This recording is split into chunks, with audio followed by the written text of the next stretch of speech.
నమస్కారం. సుప్రభాతం YouTube channel చూస్తున్న ప్రేక్షక దేవుళ్ళందరికీ కూడా ప్రణామాలు. ముఖ్యంగా క్షౌర కళ్యాణం, క్షౌరం ఎప్పుడు చేసుకోవాలి? తిథివారాలు, మంచి రోజు, శుభగడియలు చూసుకోవాలా? ఎప్పుడు పడితే అప్పుడు చేసుకోవచ్చా? అంటే ఎప్పుడు పడితే అప్పుడు చేసుకోవడానికి వీలు లేదు. ఎందుకంటే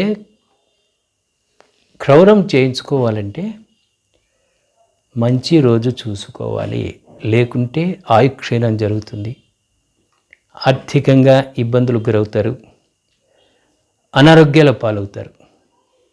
కాబట్టి క్షౌర కళ్యాణం కూడా ముఖ్యంగా వారంలో సోమవారం నుండి శనివారం వరకు కూడా ఒక్కొక్క నక్షత్ర పరిభ్రమణాన్ని బట్టి ఆ యొక్క రోజుకు ఒక అధిపతి ఉంటాడు. సోమవారం రోజు చంద్రుడు అధిపతి, మంగళవారం రోజు మనం చూసుకున్నట్టయితే కుజుడు అధిపతి, అదేవిధంగా బుధవారం బుధుడు అధిపతి, గురువారం రోజు బృహస్పతి అధిపతి, శుక్రవారం రోజు శుక్రాచార్యుడు అధిపతి, శనివారం రోజు శనీశ్వరుడు అధిపతి. కాబట్టి వీళ్ళను కూడా మనం లెక్కలోకి తీసుకోవాలి. ఆదివారం రోజు మనకు సెలవు ఉంది కదా, సెలవు రోజు చేయించుకోవాలంటే ఆ రోజు చేసుకోవడానికి వీలు లేదు. ఆదివారం రోజు క్షౌర కళ్యాణం చేయించుకోవద్దు, దానివల్ల ఆయు క్షీణం జరుగుతుంది. ముఖ్యంగా ఆదివారం రోజు మనం చేసుకున్నట్టయితే ఒక నెల ఆయు క్షీణిస్తుంది, ఆరోగ్యపరంగా ఇబ్బందులకు గురయ్యే అవకాశాలు ఉంటాయి. కాబట్టి ఆదివారం రోజు ఎవరు కూడా క్షౌర కళ్యాణం చేసుకోవద్దు. ఆదివారం సెలవు దినమని మనం అనుకొని పోతే ఆ రోజు మనం ఇబ్బందులకు గురయ్యే అవకాశాలు ఉంటాయి. రెండవది, ఎప్పుడైనా మనం క్షౌర కళ్యాణం చేయించుకోవాలంటే ప్రథమంగా 12 లోపట చేయించుకోవాలి. రెండవది, అన్నం తిన్న తర్వాత, ఆహారం తీసుకున్న తర్వాత చేయించుకోకూడదు. టీ తాగి మాత్రమే మనం క్షౌర కళ్యాణం దగ్గరికి వెళ్ళాలి.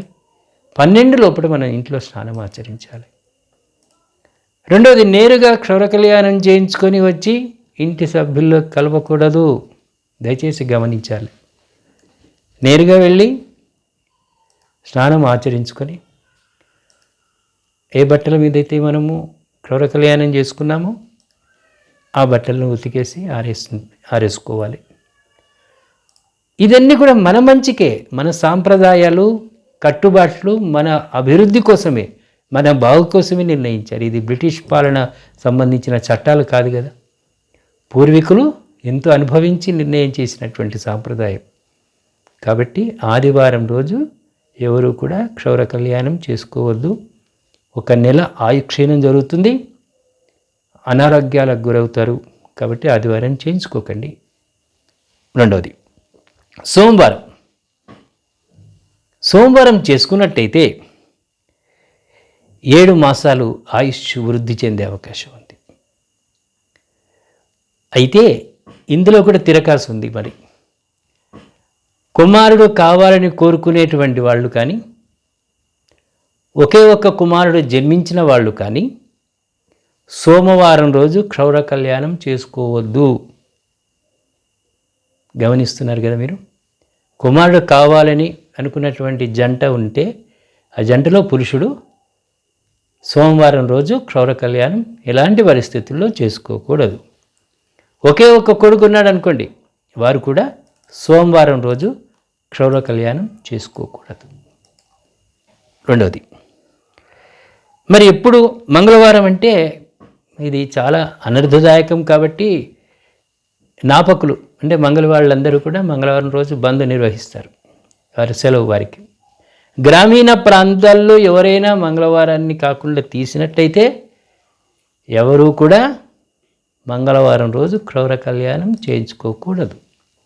ఇది చాలా వ్యతిరేకంగా మనకు ఫలితాలు ఇచ్చే అవకాశాలు ఉంటాయి. ఆయుష్ క్షీణిస్తుంది, అనారోగ్యానికి గురవుతూ ఉంటాం. బుధవారం రోజు ఆయుష్ వృద్ధి చెందే అవకాశాలు ఉంటాయి బుధవారం చేయించుకున్నట్టయితే. కాబట్టి బుధవారానికి ప్రాధాన్యత ఇవ్వాలి. రెండో విషయం, ఎప్పుడు కూడా ఉదయమే మనం క్షౌర కళ్యాణం చేయించుకోవాలి. అన్నం తిన్న తర్వాత ఎప్పుడు కూడా క్షౌర కళ్యాణం పనికిరాదు. 12 తర్వాత నిషేధం. 12 లోపల మాత్రమే క్షౌర కళ్యాణం చేయించుకొని స్నానం ఆచరించుకోవాలి. కానీ 12 తర్వాత ఎవరు కూడా క్షౌర కళ్యాణం చేసుకోకూడదు. అదేవిధంగా గురువారం రోజు మనం చూసుకున్నట్టయితే, గురువారం రోజు క్షౌర కళ్యాణం మంచిది. దీంట్లో ఆయుష్ వృద్ధి చెందే అవకాశం లేదు, మిగతా పరంగా కాదు. కానీ గురువారం రోజు క్షౌర కళ్యాణం చేసుకోవడం మంచిదే. మరి ఎప్పుడు మంచిది? అన్ని రకాలుగా ఏ వారం మంచిది అనుకుంటే, శుక్రాచార్యుడి అధిపతి అయినటువంటి శుక్రవారం ఉంది మనకు. శుక్రవారం అత్యంత శుభప్రదం. శుక్రవారం రోజు క్షౌర కళ్యాణం చేసుకోవచ్చు. ఆ రోజు చేసుకున్నట్టయితే 11 మాసాల ఆయుష్ వృద్ధి చెందే అవకాశం ఉంది. 1 నెల తక్కువ, సంవత్సరం పాటు ఆయుష్ అనేది పెరిగే అవకాశాలు ఉంటాయి. ఇది చాలా మంచిది. శనివారం రోజు క్షౌరం చేసుకోవడం పనికిరాదు. శనివారం ఎటువంటి పరిస్థితుల్లో, శనేశ్వరుడే ఆ రోజు అధిపతి కాబట్టి ఆ రోజు ఎవరు కూడా క్షౌర కళ్యాణం చేసుకోవడానికి ప్రయత్నం చేయకూడదు. కాబట్టి ఆదివారం అంటే మనము అనుకున్న పూర్తిగా నిషేధమైనటువంటి రోజు. ఆదివారం చేసుకోకూడదు. అది భానువాసరే, సూర్యభగవానుడు అధిపతి కాబట్టి ఆ రోజు ఎవరు కూడా చేసుకోకూడదు. కాబట్టి గురువారం, శుక్రవారం ఇది ప్రాధాన్యతతో కూడుకున్నటువంటి రోజులు కాబట్టి. రెండవది, తండ్రి కొడుకులు ఇద్దరు కూడా ఈరోజే మనకు సమయం దొరికింది, ఇక మళ్ళీ ఎప్పుడు దొరకదన్న భావనతో ఇద్దరు కూడా క్షౌర కళ్యాణం చేసుకుంటారు. అది నిషేధం, దయచేసి గ్రహించాలి. తండ్రి కొడుకులు ఒకేసారి క్షౌర కళ్యాణం చేసుకోకూడదు. పిల్లాడి చేస్తే తర్వాత 1 రోజు 2 రోజుల తర్వాత కొడుకు చేసుకోవచ్చు, కానీ ఇద్దరు కలిసి క్షౌర కళ్యాణానికి వెళ్ళకూడదు, పనికిరాదు. 12 లోపల చేసుకోవాలి. ఇంటికి వచ్చిన తర్వాత ఎవరిని ముట్టకుండా స్నానం ఆచరించుకున్న తర్వాతనే భోజన పానీయాదులు తీసుకోవాలి. భోజనం తర్వాత ఎప్పుడు కూడా క్షౌర కళ్యాణం చేసుకోకూడదు. దయచేసి పాటించాల్సిందిగా మనవి.